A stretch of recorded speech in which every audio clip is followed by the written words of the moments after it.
even going to your gynecologist and having them be like, ooh, you're almost 30. Like, you should probably think about maybe having a kid at some point because it just gets harder after you're 30. Like, I'll show you something hard. And for me having to be like... I don't. That didn't make any sense. I'm sorry. If you're happy with the same old ways of dating, if you enjoy sucking at communication, and you have no desire to improve your romantic life, then our podcast might not be for you. But if you want some out-of-the-box ideas to deepen your current relationships, broaden your sexual horizons, develop a better understanding of yourself, or learn more about non-monogamy, then you've come to the right place. I'm Jase. I'm Emily. And I'm Dedeker. And this is the Multiamory podcast.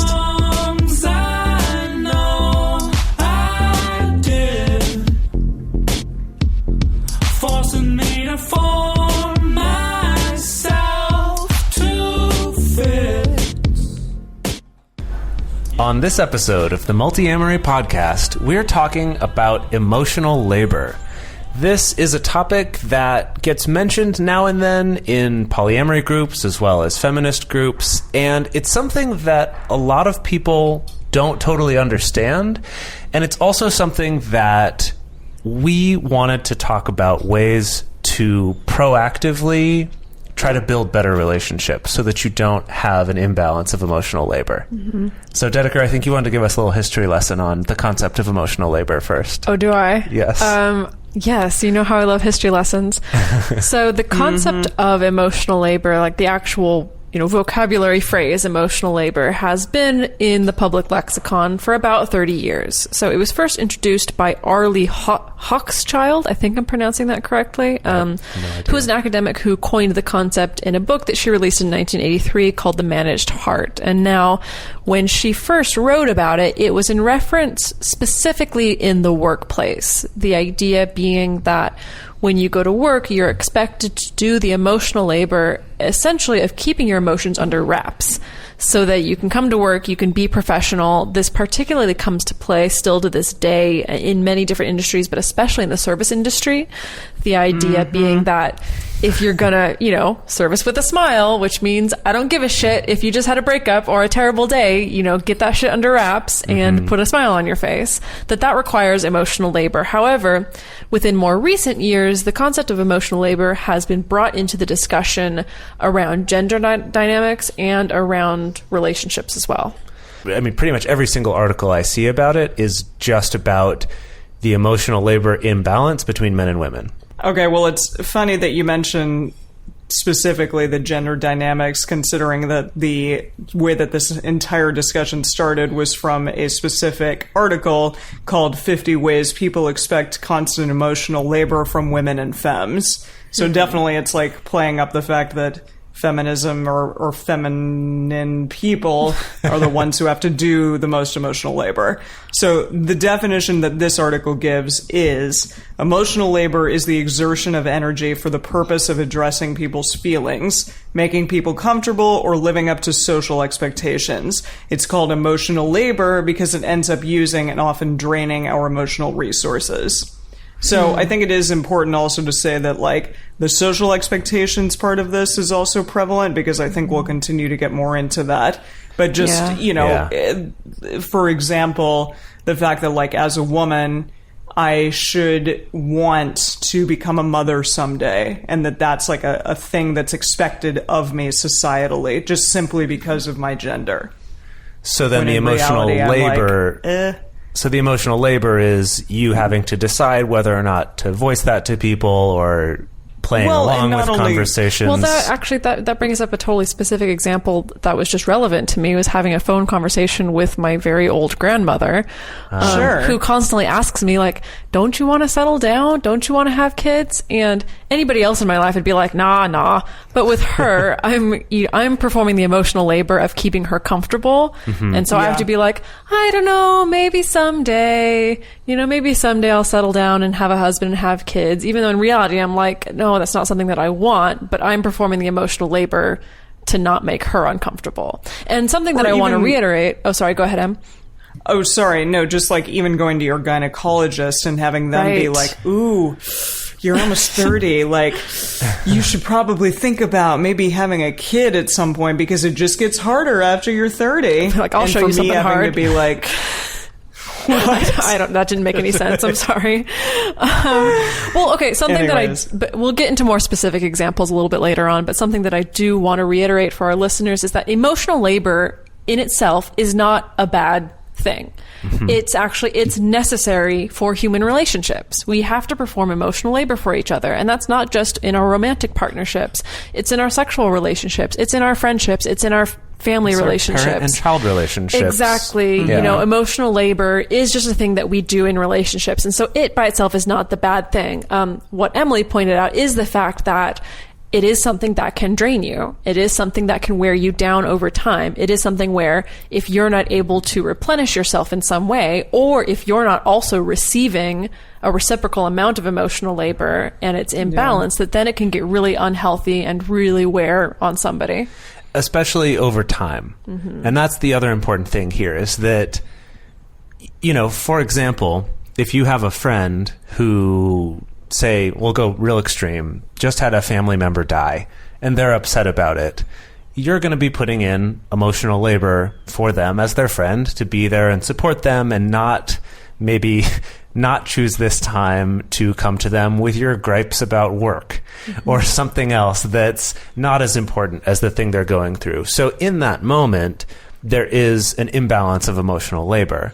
But that, again, is not a bad thing. Where this becomes a problem is when it becomes routine, when it becomes systemic, when it's something that's just day in, day out, wearing on somebody more than someone else. Yeah. So systemically, the reason why most of these articles have a more feminist bent to it is because systemically it does tend to fall on women. We're still operating under this script that says that women are just better at empathizing. They're better at taking care of people. They're the better caregivers. And so women are more naturally expected to provide emotional labor. But it's not always gender specific, and it's not always just in romantic relationships. I would love to get into some specific examples of that. Yeah, go for it. So, some examples. So, for instance, I don't know why this one is at the top of the list, but we'll just hop right in. Is you might expend emotional labor to make sure that your sexual partner doesn't feel upset, doesn't feel embarrassed, doesn't feel awkward during sex.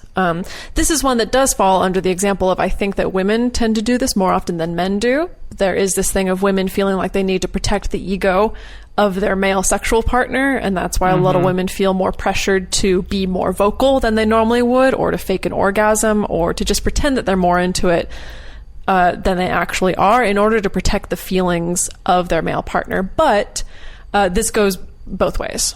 Right. I brought up the example when we talked about this earlier, brought up the example of if the male partner in a male-female relationship, or one of the partners in two males together, is not able to get an erection or not able to keep one as long as they would like to, whatever it is, that one can really go either way.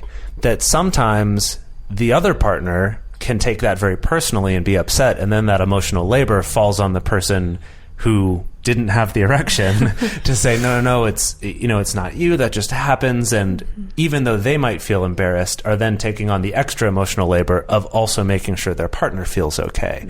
Or this can go the other way around, where they might feel really bad about it, and then the emotional labor might be picked up by the person, by the other person, saying, no, it's okay, it happens, like, you're fine, you're still sexy, you're still virile, whatever it is. So anyway, Exactly. just the reason why I wanted to point that out is that with any of these examples or any other examples people give, these aren't the only ways that they can go down. That really, the purpose of this is not to say, look, here's some specific bad ways that emotional labor happens. But like Dedeker said, the emotional labor itself isn't bad. It's only, it can become bad if it wears you down. Yeah. Do you want to give another example? Well, yeah, an example that I'd like to give that's outside of the sphere of romantic and sexual relationships, kind of similar to the example you gave about supporting a friend, maybe when they're going through a grieving process, but I think that's something that I've experienced, that I know some other people have experienced, is if you have the one friend who constantly has relationship trouble, like constantly, and always comes to you to try to vent about it, process it, get advice from you. And again, that's okay. It's okay for you to provide emotional labor to that friend, but it can be a problem if this person is constantly having relationship troubles and it's like a one-way dynamic, right? That they come to you, they vent, they get your advice, they get your support. Maybe they go back to their own crappy relationship life and you don't get the same from them, right? I feel like I've had that happen both with male and female friends.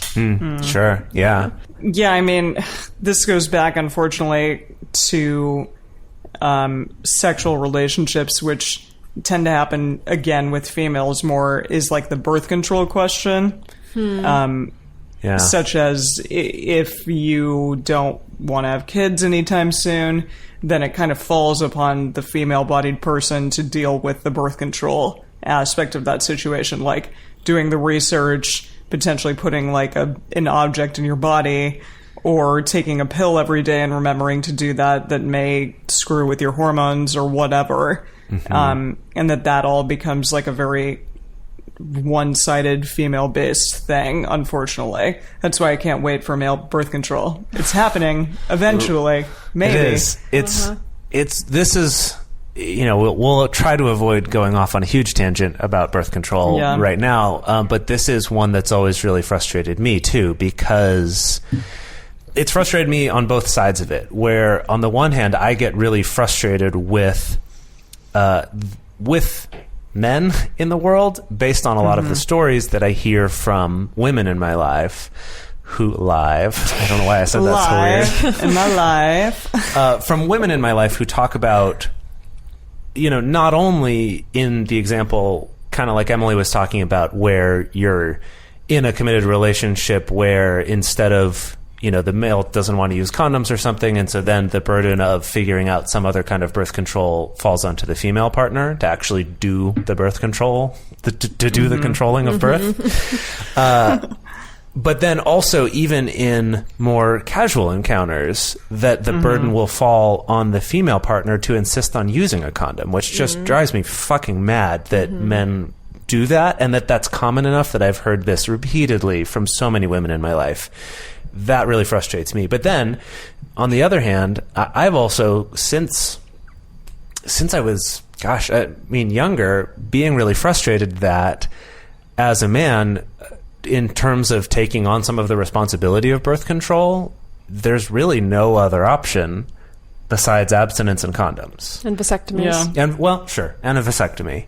I mean, you could get a vasectomy, yeah. Right. And unfortunately, things like vasal gel that are, reversible, easily reversible. Because, the problem with vasal gel, that's like saying, if you don't want to take hormones as a woman, just get your tubes tied. It's like, well, because it can't always be reversed, right? That can be a problem if you do want to have kids eventually.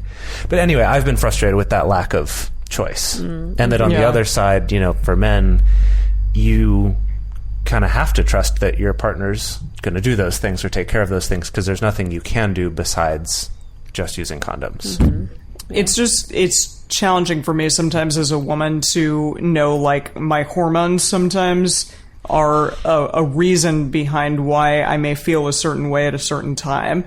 And they're artificial hormones, you mean? The ones that you're taking? Well, that's what I mean. Like, regardless, I mean, hormones based on your cycle or whatever, but absolutely the artificial hormones that you're getting from something like birth control, and yet you're still, in a relationship, you're supposed to be understanding and, deal with your emotions in a non-taxing way.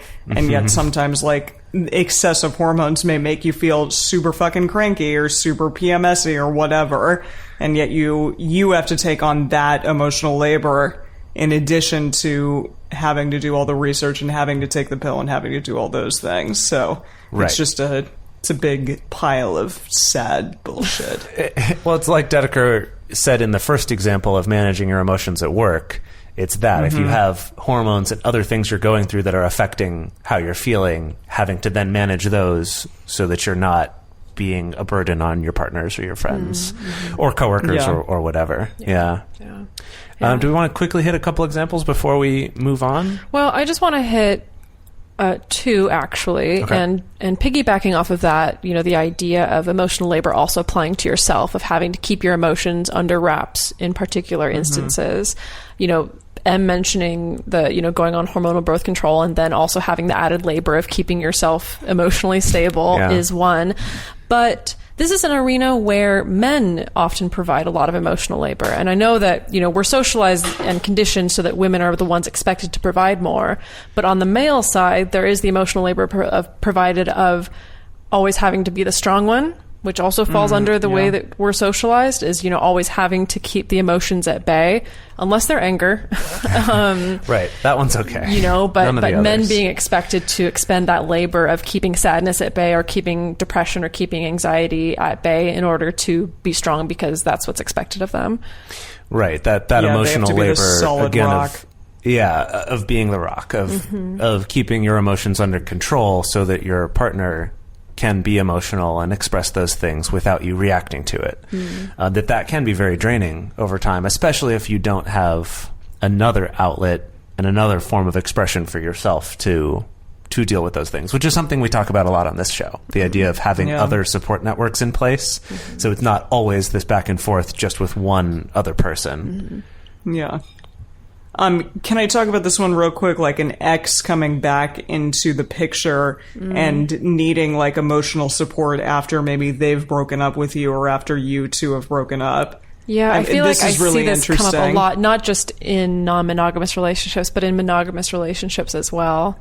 Totally. Yeah, just that all of a sudden, you guys have broken up and maybe one of the two people is starting to really feel good again and starting to move past it, and then all of a sudden like the other person asks for some comfort or wants to say, I'm sorry or whatever, even though that other person has moved on, and feeling as though I have to be there again for this person that maybe I want to kind of step away from and move on from. That's a really challenging thing potentially to go through.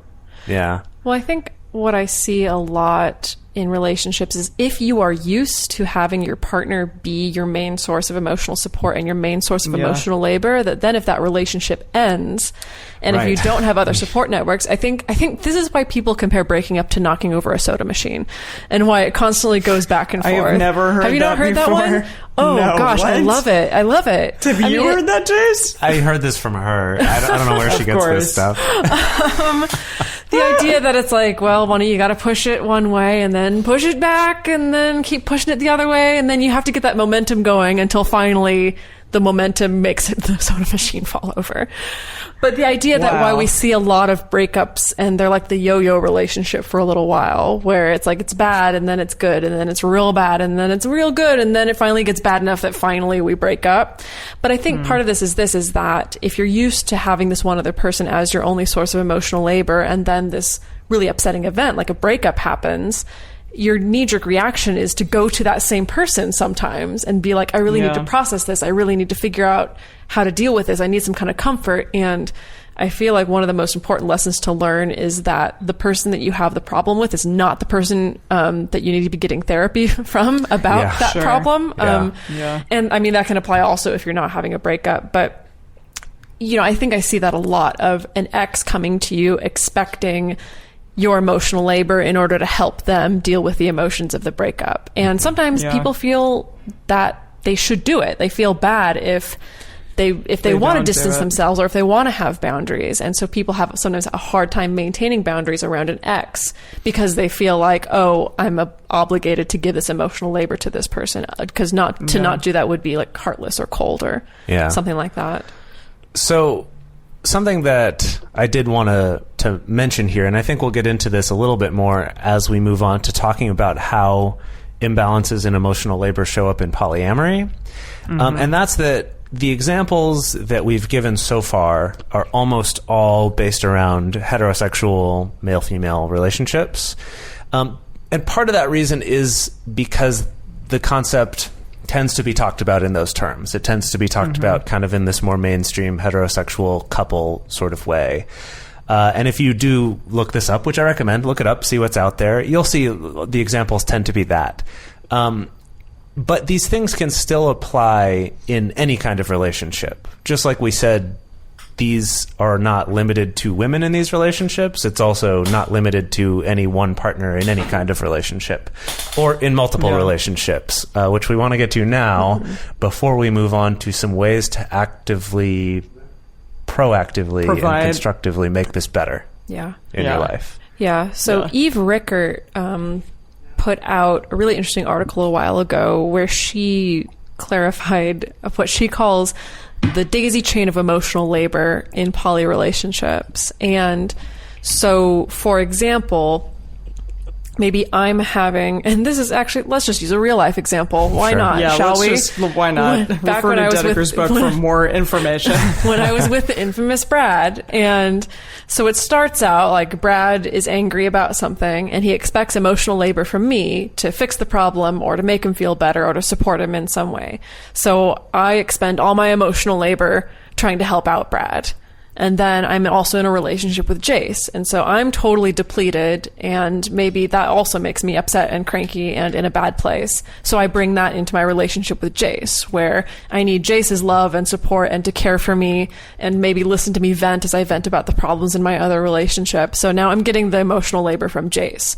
And then that depletes Jase, because maybe he's not able to come to me for support because he knows that I'm having issues. So then Jase takes that into his other relationship where he's depleted and he needs to get support from somebody else. And so which then led Emily to feel drained because she's having to provide that emotional support to me. So it was this daisy chain. It becomes this daisy chain. And again, the daisy chain effect doesn't always have to be dysfunctional. Again, this can be a normal human thing, but if there's no reciprocation, if somebody's not receiving back the same kind of effort that they're putting in, that's when people can get really resentful and really drained and really frustrated in their relationships. Right. Yeah. And so in that real life example, the problem wasn't that happened once, but that it happened like systemically and repetitively over the course of over a year. Yeah. That finally led to something needing to change, right? And a lot of the layout of those relationships changed because that just wasn't a sustainable way to do it. Something I wanted to bring up, and I don't know if there's any research about this or anything, but I had this thought about, in polyamory we talk about the term tribe a fair amount, of kind of who's in your poly tribe, who's all connected to your network of friends and partners. And I was thinking about in the earlier days of humans, when we would have lived in tribes, this daisy chaining effect, I think, would have happened too, where it's just within your social group, it's like, oh, I'm upset, and then that passes along to someone else, and they pass it along to someone else, and it kind of gets diffused. And I had this thought of, well, maybe with each successive one, it could end up a little bit less and then diffuse itself, given a large enough network to diffuse itself through, so that any one person's emotional labor can get kind of distributed amongst other people. Maybe it just doesn't work out work in these smaller groups, and I don't think it works that way. I think relationship anarchy really works well here because it provides like friends or, I don't know, even acquaintances or someone other than just like the people with whom you're sleeping to provide emotional labor for you. And it kind of like separates it because, for example, at that point I was also dating Dedeker, and I also had like a lot of those same things occurring in my own way. I was also dating Brad, so it was just like this horrible box of sadness. Well, right, between and we made the four of us. Yeah, we made it sound like it was a line, but really everything was much more interconnected than that. Yeah. And so something related to this that I've also seen in poly networks is expending emotional labor in order to not be the squeaky wheel. Right. And I often see this come up where, say within this network, there's person A, and they're in relationships with persons B, C, and D, and that maybe B and C both expect a lot of emotional labor from A, right? They're just always upset about something. Maybe to be realistic, maybe they're having a hard time adjusting to polyamory, maybe they're really jealous, or maybe they just want a lot of time, or and then as person D, who might be the more experienced person with polyamory, or maybe just the one who struggles less with those things, can end up in a situation where they feel like they can't ever have a problem because all the emotional labor has been given to other people. And this I want to bring up because it's a little bit unique to, this can happen with family members or friends, but this specific situation is a little unique to polyamory that doesn't get addressed in a lot of the articles about this, because those tend to focus on just couples. Yeah. Usually married couples, but yeah. But yeah, I mean, and it's not just about feeling frustrated that I have to be a squeaky wheel in order to get emotional labor. It can be, I have to be a squeaky wheel in order to get this person's time, or to get comfort from this person, or to get this person to go out of their way to be affectionate to me, or to give me my love language, or whatever. That it does become this frustrating thing that you're expending all the emotional labor keeping yourself together, while they're expending all their emotional labor taking care of all their other partners. I think I've seen that a lot, and I've seen definitely clients struggling with, should I try to be more squeaky? Should I not? Like, I actually need something, but he's got his hands full with his super high maintenance partner over here. Yeah. This reminds me of, no, sorry, it just kind of reminds me of attachment styles a little bit, and like how we tend to change sometimes attachment styles based on the partner that we're currently with, or like I could have a more anxious attachment style with one partner and then more of a like deflective attachment style with another. And it may be how, I don't know. It just reminded me of that when you were talking about it. Well, I think even if it's not attachment styles, I do feel like certain people, maybe because of how they're raised or socialized, or maybe it's just some inherent personality trait in them, but that some people are more prone to taking on more emotional labor than they need to, or than they're even asked to. Right. And we'll talk about that a little bit later as well when we talk about ways to proactively deal with this. But yeah, there's definitely also those factors at play too, of some people are more prone to expect emotional labor from others, and some are more prone to give it even when it's not needed and can exhaust themselves, right? There's a whole lot of dynamics. Just to Triforce of communication, etc. Yeah.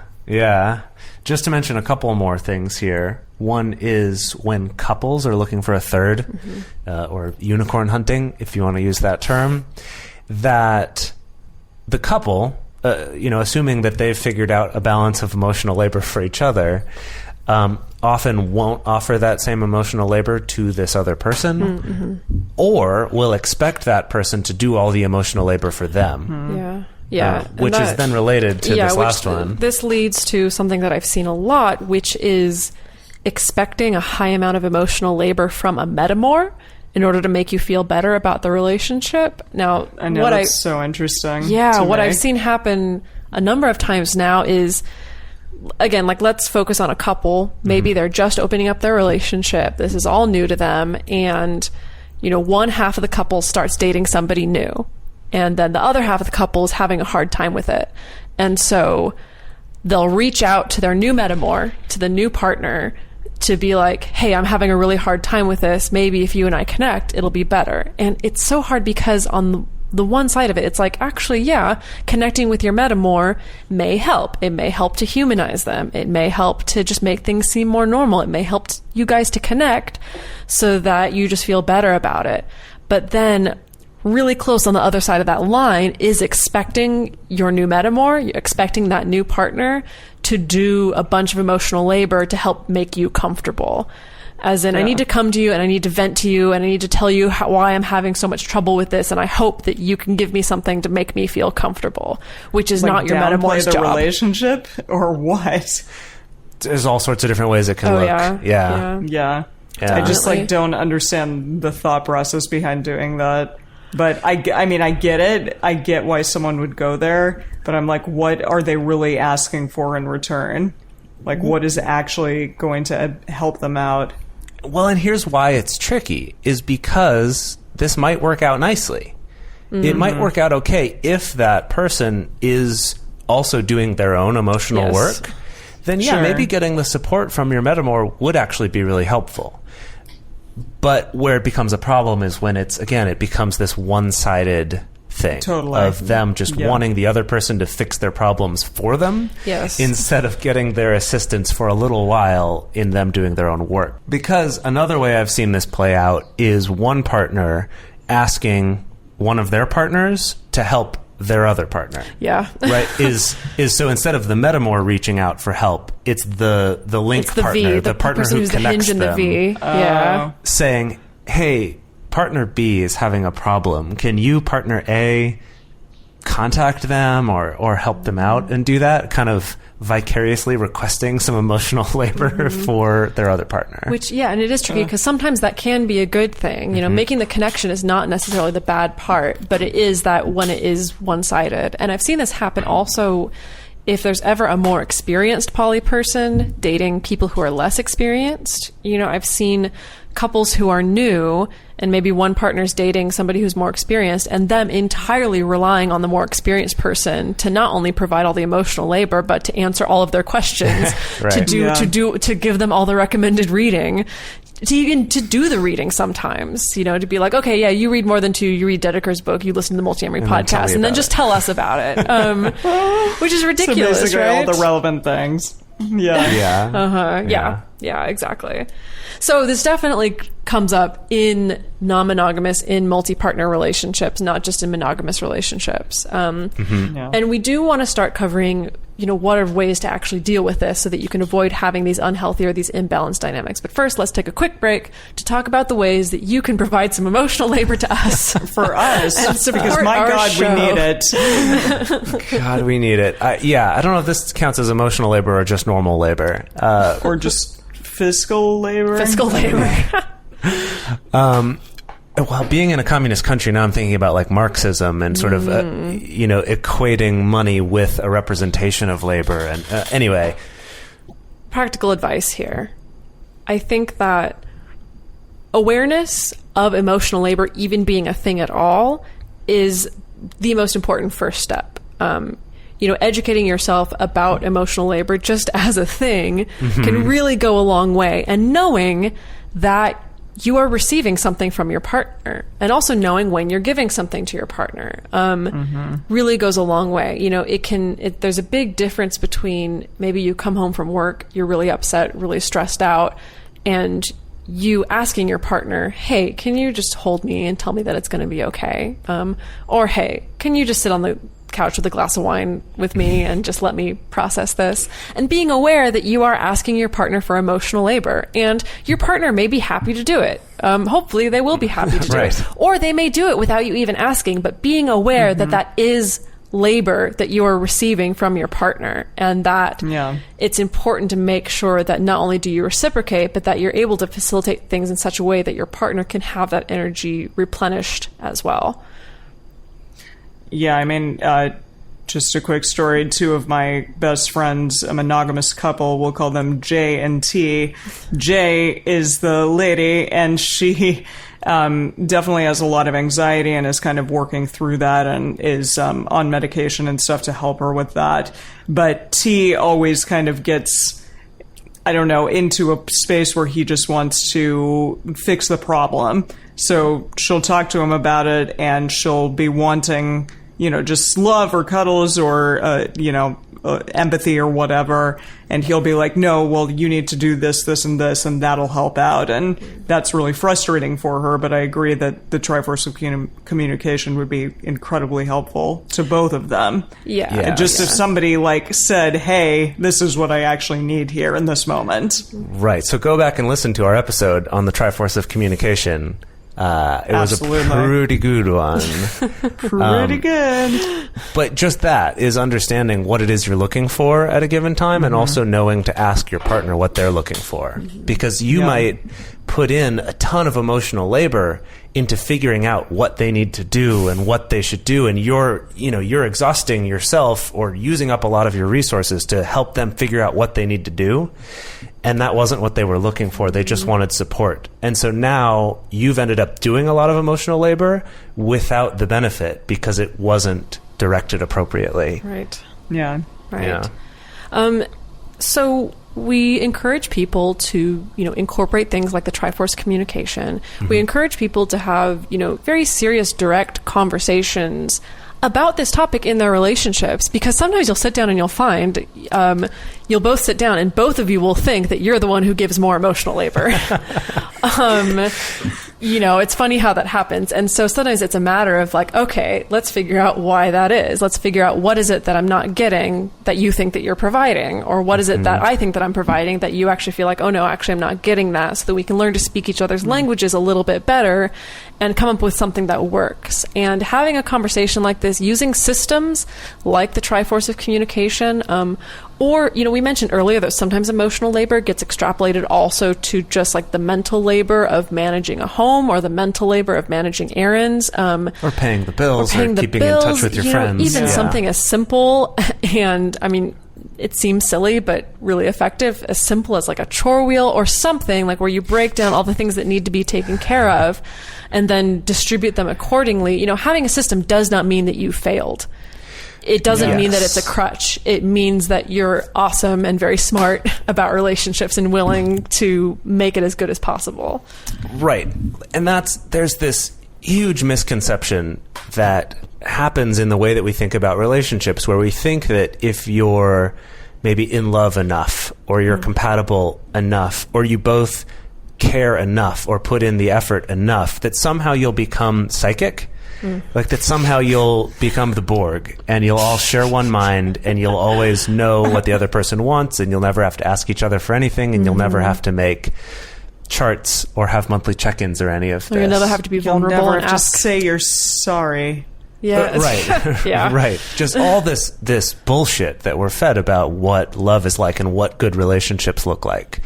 And so I just want to stress this more, that taking the time to actually have these conversations can be incredibly enlightening, because you might have spent the last 10 years of your life complaining about how your partner doesn't care enough because they don't do the emotional labor and you're the one doing all of it. Or maybe it could be about chores, like actual labor too. We had a long discussion about that earlier. But that you might finally have this conversation and have a real, genuine in-depth conversation where both of you bring to the table what your priorities are for your household, for your life, even if you don't live together, for your life together, what matters to you. And you might find that both of you feel like you're the one doing all the work. Or you might find out that you're doing a lot of work for them for something that they don't actually want or need. And so they haven't been appreciating it because it's not what they wanted, and you didn't check in to see if it was. Or you thought you did and you misunderstood, which is also why we stress the importance of having regular check-ins with your partners. Whether it's in the relationship scrum, like we've talked about in our episode about that, or just a monthly meeting, or even a weekly meeting. Some people do it more often. But to just check in and talk about these things. See, how's it going? How are you feeling? Are you feeling like your needs are met? Do you feel like this is balanced equally? And then you can have those conversations of, oh gosh, you know what? I know you're going through a lot this month. I'll take on a little bit more. Or, I'm going through something. Could I get a little more support right now? But by doing it regularly, you can ensure that things aren't becoming systemic, that they're not becoming recurring problems. Right. That's right. fantastic. So another huge step, at least as far as your own personal growth towards making sure that, you're not expecting an undue amount of emotional labor, is just learning to take emotional responsibility. And I would recommend going back and listening to our podcast that we did on emotional responsibility, or owning your own shit. Exactly. And this one comes up a lot, particularly with non-monogamous relationships, because maybe your partner's going out on a first date, you're not feeling so great, maybe you're feeling insecure, you're feeling a little bit scared, you're feeling a little bit sad, whatever mix of emotions may be coming up for you. And you may ask your partner for some kind of emotional labor of like, hey, can I get some reassurance? Can I get some support? Can you just tell me that I have nothing to worry about? Whatever. And that's fine. Like, it's fine to ask for that. But after that, you also need to be able to take emotional responsibility. Like, it's not all on your partner to make you feel good. If you're feeling sad or feeling jealous, ask for what you need from your partner, but remember that it's not 100% of their job to make you feel better. That's a shared burden. It's not just them, it's also you as well. Yeah. My mother always says, like, you're half the problem, Emily. If I ever which is, real nice. But she's, as shrewd as that may be, I think she's right in a lot of ways. Like, if I'm constantly taking on the burden of someone else or making myself feel awful all the time because I feel like I need to in order for them to feel better somehow, then that's not really helping anyone. Right. And the way that I can be the most helpful is to be the most clear about who I am in that situation and how I can be helpful to not only myself but my partner. But in not a place that's like blaming and unkind to myself either. I think that's really important. Because I don't know about anyone else, but I tend to get into a really big cycle of blaming myself for things. Well, it's hard because I think that we're also socialized when it comes to our romantic relationships. If our partner's upset, we're very much taught, oh, that's kind of my problem also. Absolutely. And it's the fine line between being supportive and, of course, caring for your partner, but not being the person who's responsible for making them happy. Because really, you can't. If your partner is relying on you entirely to make them happy, that's just never going to work. No, it comes down to them ultimately at the end of the day, just as it comes down to you to make yourself happy. Right. Yeah, I feel like to add on to Emily's mom's 50% of the problem thing. Yeah, maybe don't go to your partner who needs support and say, well, you're 50% of the problem. No, she'll say that to me, but don't say that to them. Well, so here's what I wanted to bring up, though, is that I think this is an example of one of these things where I come across this a lot. There are certain axioms or sayings about relationships or about being wise or about responsibility or whatever, and that there are certain ones that in one situation are super helpful. It's like, yeah, you're right. You're right. That's what I needed to hear right now. And then there are other cases where that exact same piece of advice could be the opposite of what you need to hear. So I think this is an example where, in your case, this example is that you are taking a lot of the emotional responsibility for somebody else. And it's your mom saying, hey, you're 50% of the problem. You're also the one accepting all of this burden on yourself. It's not just being given to you and there's nothing you can do about it. So by realizing, oh yeah, I'm half of this too, I can choose how much of this I am going to take on and how much I am willing to allow this to continue. Yeah. Now we flip this around on the other side of Dedeker's example of asking for emotional support versus expecting someone to fix your emotions for you. Yeah. That if you're on that side of it, I feel like the advice would be that no, actually 100% of this is you. Right? That managing your emotions ultimately is 100% your job. Absolutely. You can ask for help, and you can maybe even, maybe this even leads to ending a relationship if boundaries are being crossed, but ultimately that's 100% on you to manage your emotions and find ways to handle them or change your situation so that it's better. It's not any percent your partner's responsibility. So this is an example where I feel like, depending who I was talking to, I might say, like Emily's mom, and be, well, look at your half of accepting this. But from the other side, I would say anything they're doing for you is a gift, is a kindness, is an emotional labor. But they don't have to do any of it. This is 100% you. I think that's something that we haven't struck home on yet, is that really, no one's entitled to emotional labor. Right. No.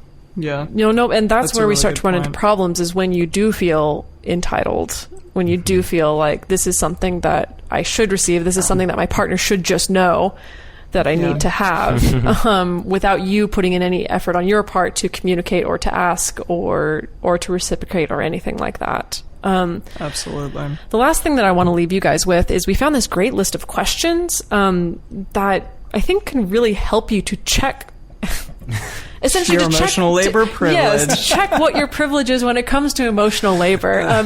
And this is a fantastic list of questions. We will link to the article in the show notes, so check that out. And it goes through a list of questions for examining your romantic life and your friendships and your family relationships. You know, asking yourself questions like, am I checking in with my partner to see if they had a rough day? Am I open and clear about my wants and not forcing my partner to either guess or to drag it out of me? Am I trying to make my presence feel safe for my partner? Am I vocally grateful when my partner goes out of their way to do something nice to me? Or things like with friends, when it comes to planning an event, am I bearing in mind everybody's like dietary needs or preferences, things like that? With my family, do I remember to make phone calls? Do I remember to make visits to the people that I care about? And so this is just to check, to make sure, like, am I not doing these things and everyone else is doing these things for me? Or am I doing this too much? Am I the only one who cares about everybody's dietary preferences? Am I the only one who makes the effort to maintain this particular family relationship? Just to get a sense on, what's going on in your life and to see if there's anything that needs to change. Yeah. And then based on that, something that came up in a lot of our discussions leading up to this that I did want to at least mention quickly is that if you do realize that this is a problem on one side or the other, the solution isn't just for the other person to care more. Like we were saying, that just trying more or caring more isn't by itself going to make a good relationship. It's about getting specific and communicating, because you'll often end up in this thing where maybe I'm the one who's doing all the maintaining of our social connections for the two of us or for the three of us or however many, right? I'm the one doing all of that.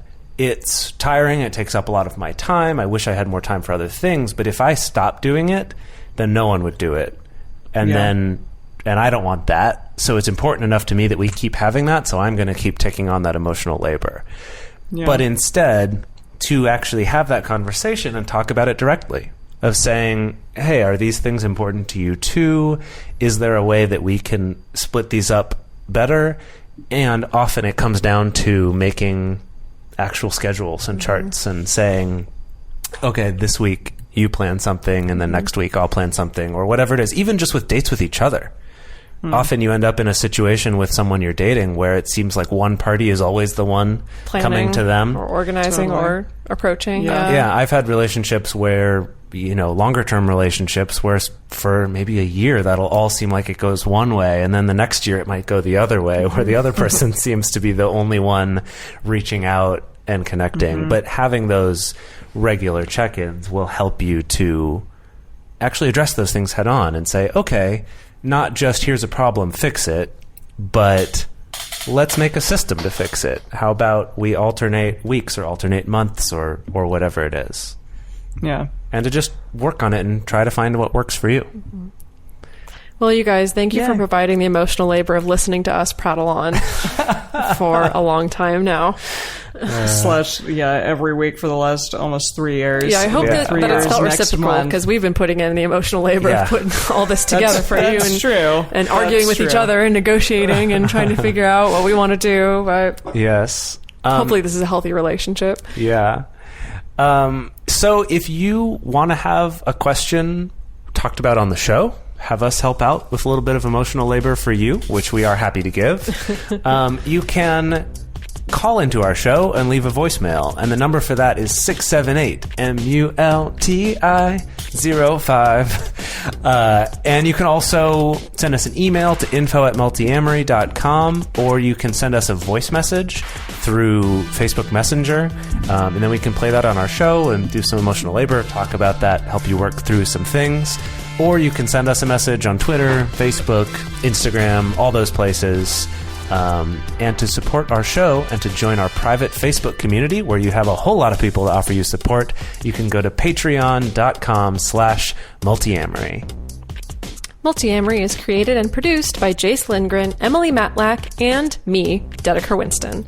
Our episodes are edited by Mauricio. Our social media wizard is Will McMillan. Our theme song is Forms I Know I Did by Josh and Anand from the Fractal Cave EP.